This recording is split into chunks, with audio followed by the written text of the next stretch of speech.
গত 15 বছরের নির্বাচনটাকে ওই যে নির্বাসনে পাঠিয়ে দিয়েছে। তাহলে কি আপনি বলবেন যে তাহলে কি কোনো স্বৈর শাসককে ক্ষমতাচ্যুত করা যাবে না?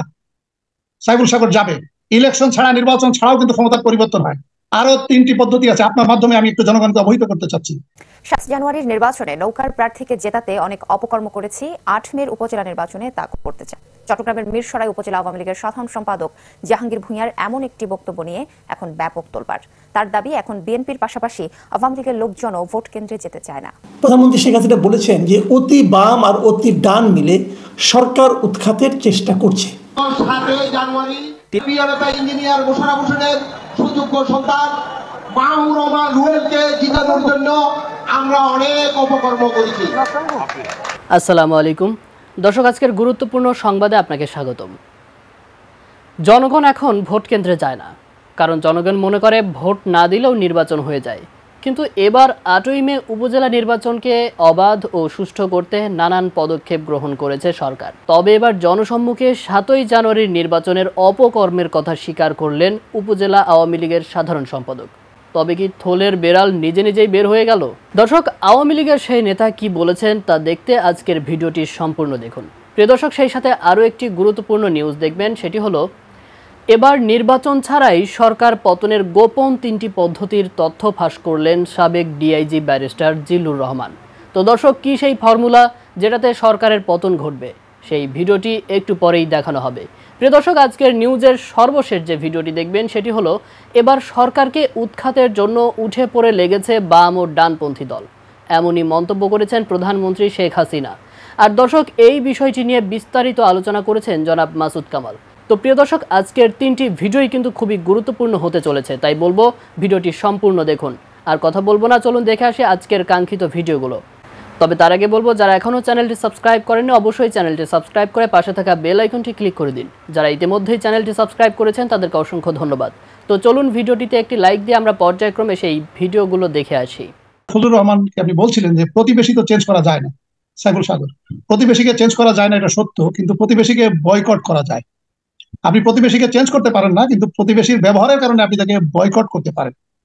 প্রকারান্তরে এই 26 জন কিন্তু সংবিধানের অপব্যাখ্যা দিয়ে, সংবিধানের আর্টিকেল 7A(1)(b) লঙ্ঘন করে, সংবিধানের ব্যত্যয় ঘটিয়ে এই শেখ হাসিনাকে গত 15 বছর ধরে ক্ষমতা রেখেছে। এই কাজটি প্রথম করেছে জেনারেল মঈন, দ্বিতীয় করেছে ইকবাল করিম ভূঁইয়া, তৃতীয় করেছে জেনারেল আজিজ, চতুর্থ করেছে বর্তমান সেনাপ্রধান জেনারেল শফিউদ্দিন। আপনি দেখেন যদি আপনি কোনো স্বৈর শাসককে আপনি যদি ক্ষমতাচ্যুত করতে চান, তাহলে একটা বৈধ প্রক্রিয়ার মাধ্যমে ক্ষমতাচ্যুতের একমাত্র মাধ্যম হচ্ছে নির্বাচন। কিন্তু শেখ হাসিনা গত 15 বছরের নির্বাচনটাকে ওই যে নির্বাসনে পাঠিয়ে দিয়েছে। তাহলে কি আপনি বলবেন যে তাহলে কি কোনো স্বৈর শাসককে ক্ষমতাচ্যুত করা যাবে না? সাইফুল সাগর যাবে। আপনার থার্ড ওয়ার্ল্ড কান্ট্রিতে যারা স্বৈর শাসক, ইলেকশন ছাড়া, নির্বাচন ছাড়াও কিন্তু ক্ষমতার পরিবর্তন হয়। আরো 3টি পদ্ধতি আছে, আপনার মাধ্যমে আমি একটু জনগণকে অবহিত করতে চাচ্ছি। আরো 3টি পদ্ধতি আছে। একটি হচ্ছে সেনা অভ্যুত্থান, একটি হচ্ছে জুডিশিয়াল অভ্যুত্থান, 3 নম্বর হচ্ছে রাজনৈতিক নেতৃত্বে গণ অভ্যুত্থান। কিন্তু এই 3টি বিষয় কিন্তু শেখ হাসিনা গত 15 বছরে ভারতের সহায়তায় এটাকেও কিন্তু একেবারে ধ্বংস করে ফেলেছে। যেটি আমার আগের বর্ণনা আমি বললাম যে 4 জন সেনাপ্রধান কিভাবে ভারতের সহায়তায়, ভারতের প্রেসক্রিপশনে শেখ হাসিনাকে একজন কুশীলবের দায়িত্ব পালন করে ক্ষমতায় রেখেছে।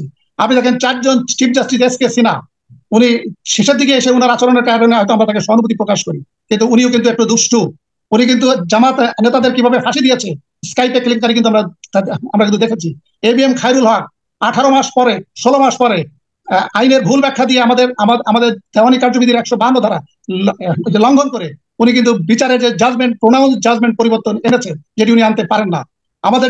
আমাদের যে প্রধান বিচারপতি মাহমুদ হোসেন, উনি 2014 সালে যে নির্বাচন কমিশনকে নিয়োগ দিলেন, একইভাবে উনি অ্যাপিলেট ডিভিশনের বিচারপতি থাকার সময় 2018 সালে নির্বাচন কমিশনকে নিয়োগ দিয়েছেন।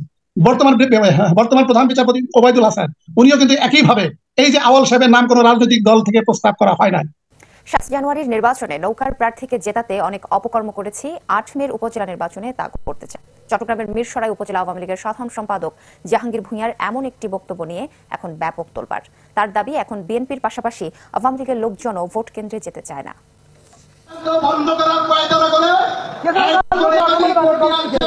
আসন্ন উপজেলা নির্বাচনে প্রচারণার অংশ হিসেবে সোমবার বিকেলে মিরসরাইয়ের বড় তাকিয়ায় কর্মী সভা ছিল চেয়ারম্যান প্রার্থী শেখ আতাউর রহমানের।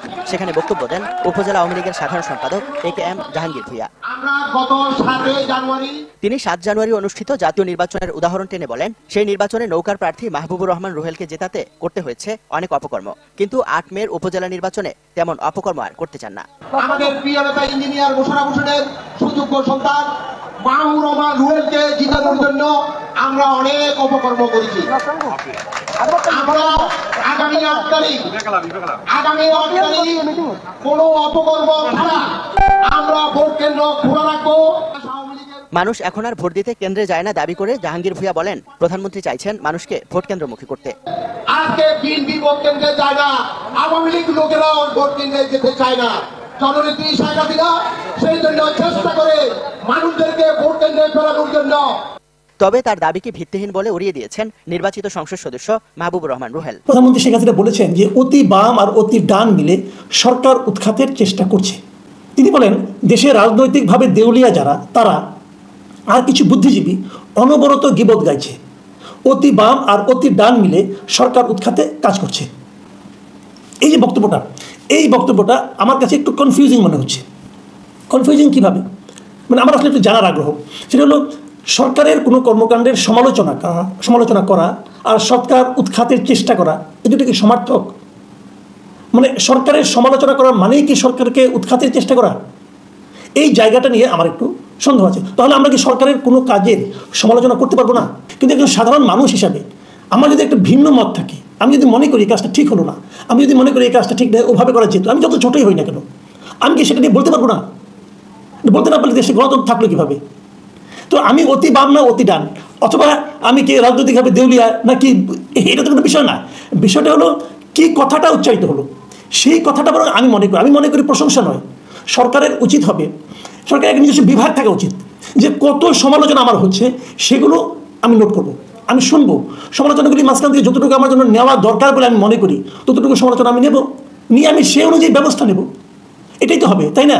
আমি এখানে যে জিনিসটা পরিষ্কার করতে চাই, সরকারে যেই থাকুক, কেউ না কত সরকারে থাকবে, আওয়ামী লীগ হোক, বিএনপি হোক, শেখ হাসিনা হন, অথবা খালেদা জিয়া হন, অথবা অন্য কেউ হন, যেই হন, কেউ না কত সরকারে থাকবে।